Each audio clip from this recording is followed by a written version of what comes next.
Mesdames et messieurs, ça c'est le bilan hebdomadaire. Oui, du front. Le bilan hebdomadaire. Mais, oh là là, ça me fait de la peine. Je crois que vous aussi, animés par ce sentiment d'humanité, je crois que ça vous fait aussi de la peine, sincèrement. Parce que le bilan, il est catastrophique. Le bilan, il est énorme. Le bilan, il est casse-tête, au fait. Chers dames, chers messieurs, chères demoiselles.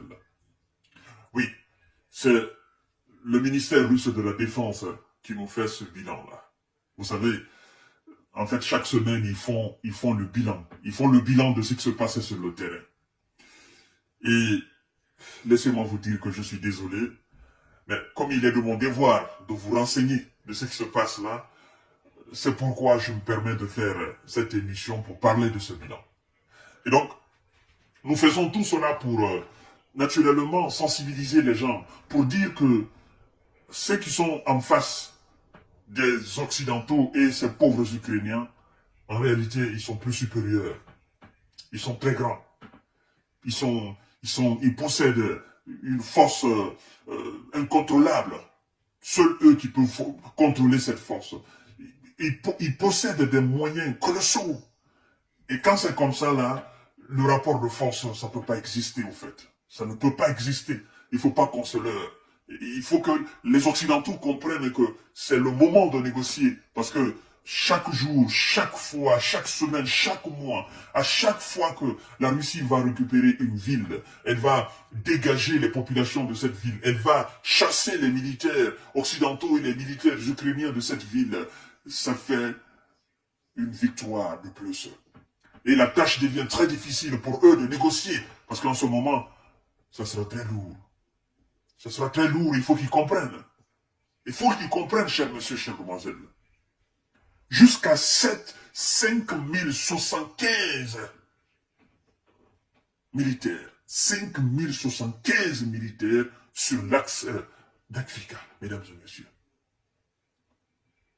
Chers dames, partagez cette vidéo. Abonnez-vous sur cette page. Le bilan, il est mauvais. Pour les Occidentaux, le bilan, il est mauvais. Jusqu'à 5075 soldats. 2 Sukhoi 27, un MiG-29. Les pertes du côté des Alliés en 7 jours, selon la défense russe. Mesdames et messieurs, 7 jours. Dans son bilan hebdomadaire, la défense russe a fait état de la destruction de 2 Sukhoi 27, un MiG-29 et 5 lanceurs S-300 des Alliés. Jusqu'à 5075 ennemis ont été... Voilà. Plusieurs contre-attaques ont été repoussées. Les forces russes ont amélioré leur position le long de la ligne de front. Mesdames et messieurs, ça devient trop. Ça devient trop pour eux. Ça devient humiliant. Ça devient frustrant pour eux. Quand ils entendent tout cela, ils se disent, mais comment on va faire? Comment on va faire? Mais arrêtez et négociez. Mettez votre orgueil surdimensionné de côté. Il s'agit des vies, il s'agit des soldats, il s'agit des gens comme vous. Arrêtez, demandez négociation pour que cette histoire-là s'arrête maintenant, s'il vous plaît. Sinon, écoutez, tous les jours, nous allons entendre de nouveaux bilans. Et ce bilan n'est pas en votre faveur. Tous les spécialistes, tous les experts sont unanimes pour dire aujourd'hui que la Russie est beaucoup plus en position de force aujourd'hui qu'elle n'a jamais été depuis le début de cette situation-là. C'est pour dire quoi? C'est pour dire que de votre côté, il y a eu de la lassitude. Vous avez lâché le monsieur là. Il y a eu de l'abandon, il y a eu de la trahison.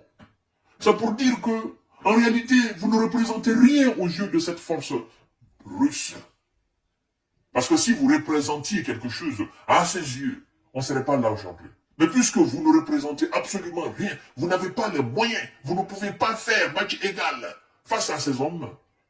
C'est pourquoi la Russie, elle est toujours en position de force et elle avance toujours. C'est ce que vous ne voulez pas qu'on le dise. Mais nous allons dire, parce que nous voulons que ça s'arrête. Nous savons qu'il n'y a pas d'égalité entre vous. Le rapport de force, ça n'existe pas.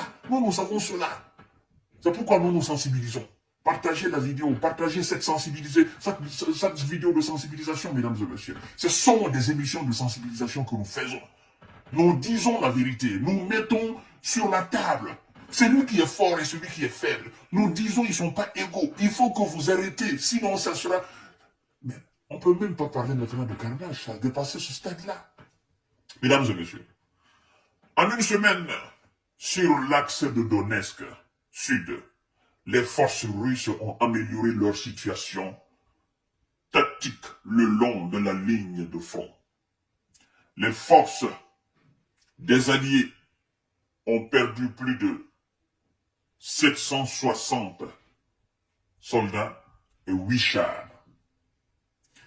Des positions plus avantageuses ont été occupées par l'armée russe sur l'axe d'Advika.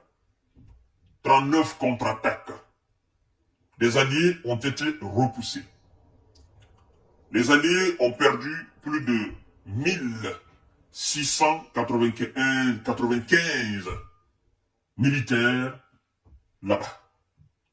Sur l'axe de Kherson, les forces des Alliés ont perdu plus de 240.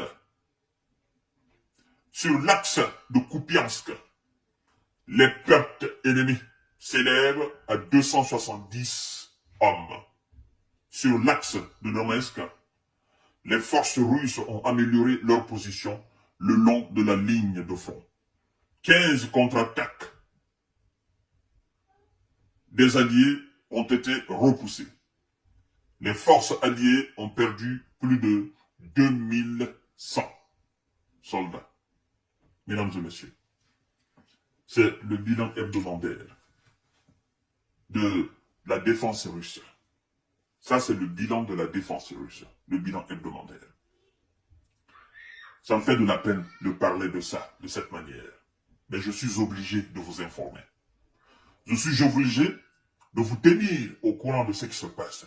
Et en même temps, dire aux pauvres Ukrainiens que, en réalité, il sera très difficile pour eux de s'en sortir. La chance, pour qu'ils s'en sortent, cette chance n'existe pas.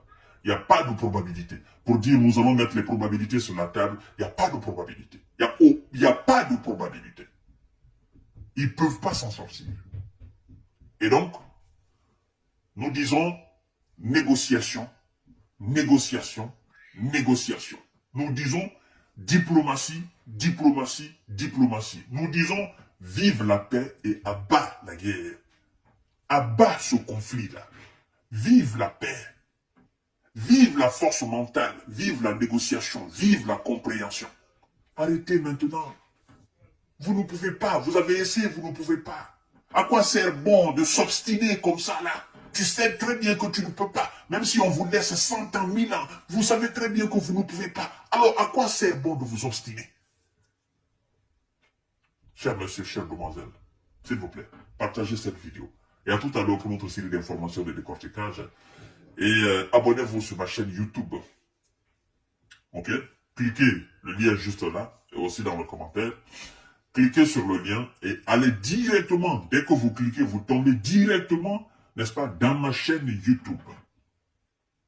Vous vous abonnez là-dessus. Et puis nous allons continuer de parler de la situation ukrainienne, de l'Afrique et du reste du monde. Nous sommes là pour ça. Merci beaucoup. Très belle soirée à vous et à tout à l'heure.